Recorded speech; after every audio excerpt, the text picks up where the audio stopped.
小仙女情动第43集。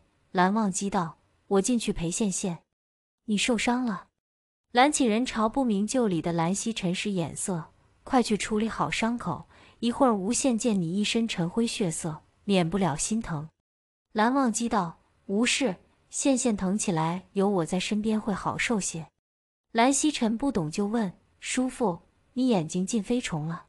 蓝启仁气得差点失仪：“曦臣快带忘机去前院养养神。这孩子平日挺聪明的，今日怎么就犯傻？英英在里面受罪，叔父为何不让忘机陪着？”蓝启仁迎着两人不解的目光，刚准备再开口劝退，便听到屋里的人一声吼叫：“老子不生了，他姥姥的！”精神绝对抖擞。来往帮忙的弟子很是习惯地从三人身旁走过，连脚步都无停顿。温情的声音隐隐传来：“再吼一个时辰就没力气生孩子了，你省力。”蓝忘机还没滚回来，滚回来了，滚回来了！已经滚到门外的蓝忘机、蓝启仁和蓝曦臣，你看着我，我看着你，气氛冷了有半盏茶时间。黑林从蓝忘机臂上呲溜下来，瞬间跑得没影了。下一刻，屋里疼得冷汗直流的人又吼道：“我不好受！”他也别想好受。是，他来了，你尽情咬他。蓝启仁道：“忘机还进去吗？”蓝忘机展颜一笑：“去。”蓝启仁也不拦他了。蓝忘机踏入内室，屏风后的魏无羡侧着圆滚滚的身子，手指抓着床柱，咬牙切齿道：“再不滚进来，我就出去咬他。”“好，给你咬。”温柔的嗓音抚慰了焦躁不安、疼痛难忍的人。聂怀桑扇叶指着竹林前方，刚被机关兽踏平的竹林一片烟尘。这条道直通仙都居所。温潮看向那个方向，挑了挑眉，一路上静寂无声，连鸟叫声都听不见。怕不是走错了路？聂怀桑转身看了眼温潮，又偏头看了看身后一大群人，露出雪白的牙齿，缓缓道：“你们没走错，这条就是黄泉路。”众人面色刚变，竹林里蔓延开一片白雾，白雾中几道身影逐渐走近。金光瑶、江燕离、江澄向众人行礼：“大家先有一场，我们来送各位，一路走好。”玄、黑林游走在松林溪涧，满山遍野找玄武。玄一声高过一声，松涛拍崖，溪水震荡，喊魂了。玄武我在冷泉竹林外的石头上，身形缩小成拳头大小，几乎与岩石融为一体。黑林半眯眼睛看了半天，终于找到声音来处，他轻轻落在玄武身边，疑惑问道：“刚才我去后山了，哀嚎一片，那群人都死了。”玄武有气无力道：“死不死关我什么事？你怎么了？”黑林从未见过玄武这样萎靡的样子。玄武绿豆大的眼睛对上黑林铜铃般的眼睛，想打架？黑林没架打，至于这么要死不活的吗？来，咱们找个宽敞地方，我陪你打。玄武精神一振：“你说真的？”黑林诚恳至极地点头：“真的。咱们打完架，老祖就该生了，到时候我们去找宝宝玩。”玄武一言难尽地看他：“又怎么了？”玄武：“没什么，我觉得我受到了歧视。”黑林对玄武经常露出的这种你是傻子的眼神很不满。“走，打架去！”啊！一声声痛不可耐的惨叫从里屋传来，将外面某个角落里蹲伏着的黑林与玄武吓得紧紧地抱在一起。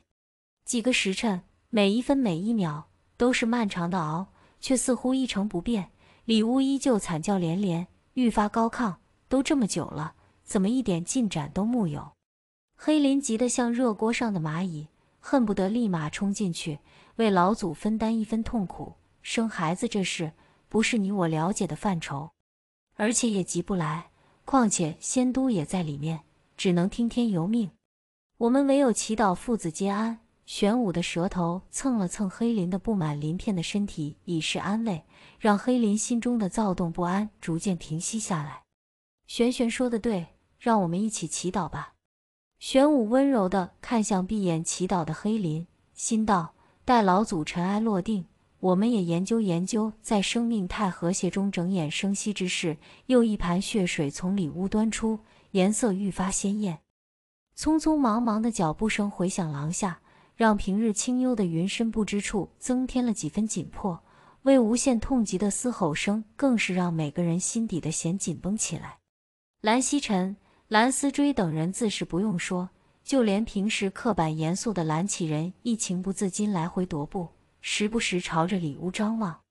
啊，魏公子，先别急着用力，必须保存力气啊！对，要深呼吸。一两旁的人拿着被子的边角，不断提醒魏无羡正确的呼气方法。羊水都快流尽了，才开了5指，这孩子真能折腾。刚刚好不容易才躺对位置，灌了催产药也快了。温情时刻关注这魏无羡的情况，并在几大药穴施针，让他时刻保持清醒。魏无羡大张着双腿，脸色无比苍白，淋漓的汗水打湿一落就额发，眼前人影晃动，耳边声音空灵，恍惚的就像是做了一场梦。只有那剧烈的宫缩之痛如此真切，排山倒海，足以倾覆天地。它如同一叶轻舟在浪尖颠簸沉浮，幽深的海水吞噬了光明，一波又一波海浪汹涌而来，覆盖了他的视线。本来灿若星辰、熠熠生辉的眸中染上一层朦胧。百来年光阴，明刀暗剑擦身过，承受过无数常人难以忍受之痛，却及不上此刻的万分之一。巨石碾压，千刀万剐，利斧穿身，各种疼痛轮番上阵，撕扯着他的五脏六腑，沉甸甸的腹部抖动着，不断下坠，手指紧紧扣在蓝忘机手腕上，在剧烈的挣扎之，那双白皙的手被指甲掐割出条条血痕，重叠在原先的牙印上，更显触目惊心。他挺起腰腹，昂起脖颈，承受着一波又一波毫无间歇的宫缩之痛，嘟嘟嘟嘟，煎熬无比漫长，让期盼生命降临的希望变成看不见光明的绝望。无休无止的剧痛如同翻腾的海浪，让本就摇摇欲坠的轻舟在强烈的冲击下就要倾覆瓦解，成为碎片。他害怕就这样在漩涡的深渊下坠，盼不到孩子出生，更永远见不到那让他有了家、有了牵挂、有了羁绊的人。嘟嘟，我怕，抓住我，我在，别怕，我陪着你。身边的蓝忘机望着脸色惨白、气息紊乱的魏无羡，心如刀绞。他恨不得受罪的人是自己。我在，别怕，我陪着你。身边的蓝忘机望着脸色惨白、气息紊乱的魏无羡，心如刀绞。他恨不得受罪的人是自己。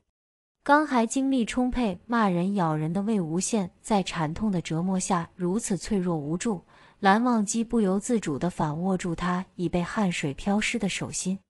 温度似乎逐渐流失，掌心微凉，他紧紧地握看，只希望可以燃烧身体的每一分热量，去温暖它，不让生命的温度流走。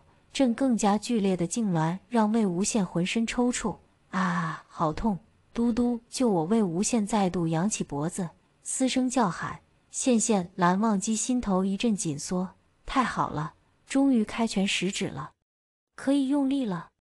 在密集的毫无间歇的宫缩下，胎儿不断下坠，将尾椎撑开，坠痛、撕裂的痛感集中在下方。魏无羡身体紧绷，难忍的痛处让他咬住嘴唇，不消一刻，唇瓣渗出星星点点的血。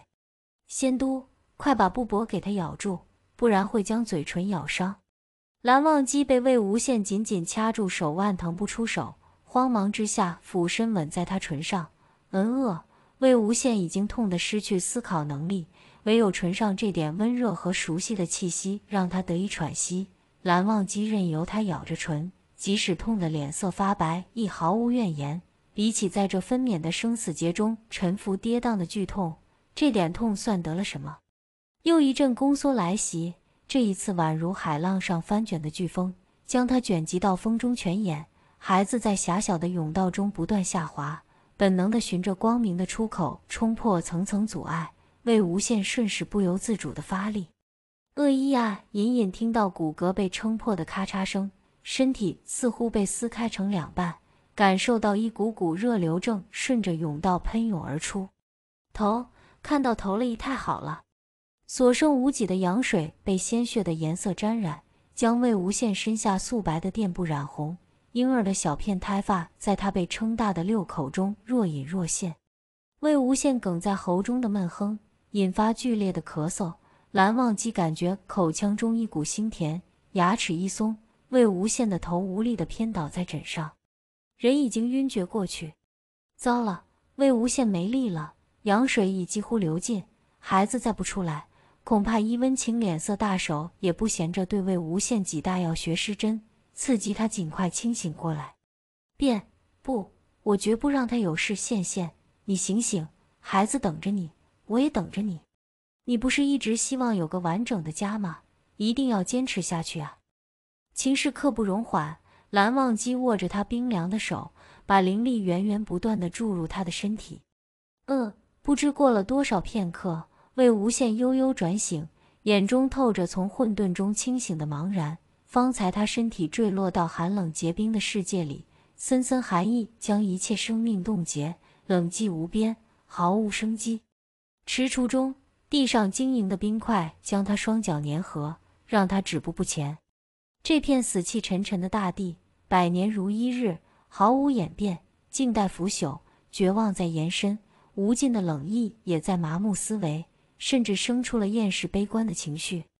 这一生造化弄人，原以为的知己挚友，给他设了一个又一个骗局，使他被牵制，被利用。这茫茫天地，能让他安然栖息之地，如此遥不可及，也许就这样在这片无边无际的冰原沉眠，就可以抛却世间纷扰以及宿命的纠缠。疲于失望间，心口突然像是被利器插入，正在被剜去。某种于他最重要的东西，重要的东西是什么？温热的泪聚集在眼底，涌出眼眶，滴落冰面，滴答。这寂寂无声的世界中唯一听闻的回响，隐隐含着那一声熟悉而眷恋的呼，无限。